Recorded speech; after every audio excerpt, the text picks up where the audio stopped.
ভুল। ভেবেছিলাম বাসায় গিয়ে তোমার হাসি মুখটা দেখব, কিন্তু বাসায় গিয়ে দেখলাম বাসা খালি পড়ে আছে। অনেকক্ষণ ডেকেছি তোমার নাম ধরে, কেউ সাড়া দেয়নি। খুঁজলাম খুঁজলাম, পাগলের মতো খুঁজলাম, খুঁজতেই থাকলাম। দিন গেল, সপ্তাহ গেল, মাস গেল। একটা সময় সবাই আমাকে বোঝালো যে তুমি আমাকে ছেড়ে চলে গিয়েছো, কিন্তু আমি বিশ্বাস করিনি। আমি সবসময় ভেবেছি তোমার হয়তো কোনো বিপদ হয়েছে, এটা ভেবে আমার প্রচণ্ড ভয় হচ্ছিল।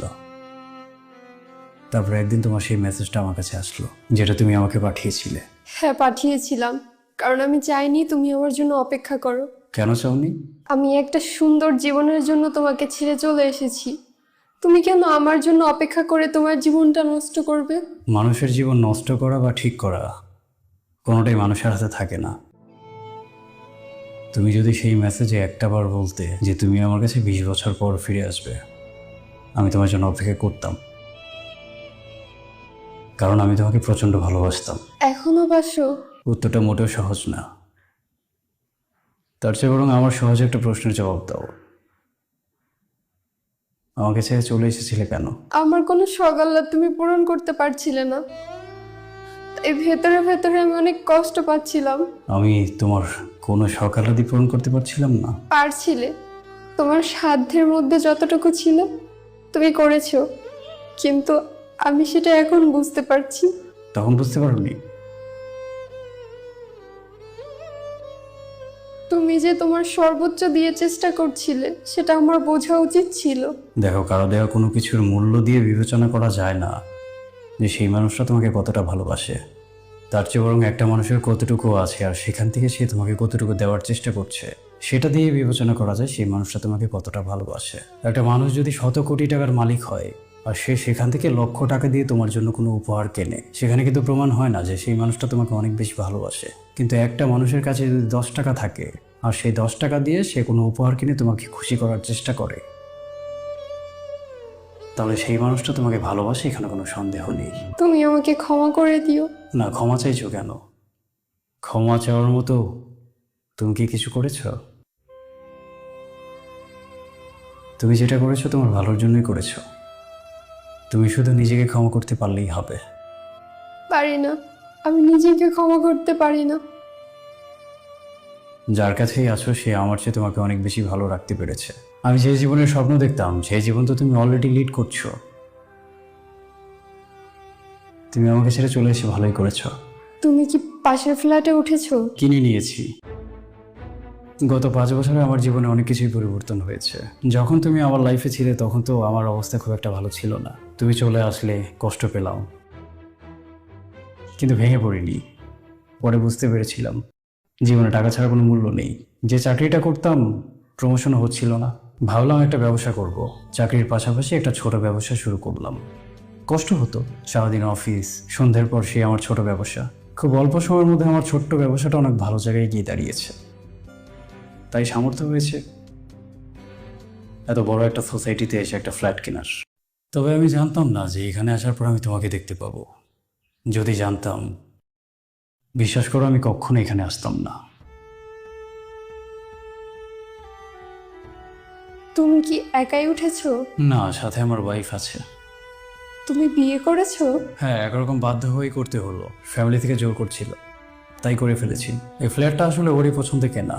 এখানে আমরা আজই উঠলাম। ভাবলাম আশেপাশে যারা প্রতিবেশী আছে তাদের সাথে একটু পরিচিত হওয়া দরকার। অনেকক্ষণ যাবৎ লক্ষ্য করছি তুমি কাঁদছো, কিন্তু এই কান্না অনুশোচনার কান্না না। আমাকে ঠকিয়েছো, কষ্ট দিয়েছো, সেই ব্যথার কান্না এটা না। তুমি কেন কাঁদছো? আমি যে মানুষটাকে বিয়ে করেছি সেই মানুষটা আমাকে ঠকিয়েছে। ও আচ্ছা, ঠকিয়েছে। শুধু ঠকায়নি, প্রতিনিয়ত মানসিক অত্যাচার, শারীরিক অত্যাচার সহ্য করতে হচ্ছে। আমি ওর টাকা পয়সা দেখে বিয়ে করেছিলাম ঠিকই, কিন্তু আমি জানতাম না ওর আরো 2টা পরিবার আছে। কি বললে? হ্যাঁ, তাকে বিয়ে করার আগে সে বলেছিল সে নাকি অনেক বড় একজন ব্যবসায়ী, কিন্তু আমি তাকে বিয়ে করার পর জানতে পারি সে ড্রাগ ডিলিং এর সাথে জড়িত এবং সেও একজন নেশাগ্রস্ত মানুষ। এই বাসাটাতে আমি একাই থাকি। মাঝে মাঝে সে নেশাগ্রস্ত হয়ে আসে, এসে আমাকে মারধর করে, তারপরে চলে যায়। তুমি তাকে ছেড়ে দিচ্ছ না কেন? আমি সাহস পাইনি। ভয় দেখাচ্ছে? না, আমি এখন কোথায় যাব সেটাই বুঝতে পারি না।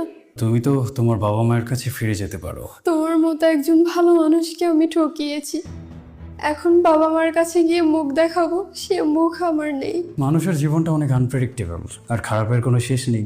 এর চেয়ে অনেক বেশি খারাপ তোমার সাথে হতে পারে। তোমার এখন উচিত তোমার প্যারেন্টসের সাথে যোগাযোগ করা। আমি মার সাথে অনেকবার যোগাযোগ করেছি, কিন্তু মা আমার সাথে ভালোভাবে কথা বলেনি।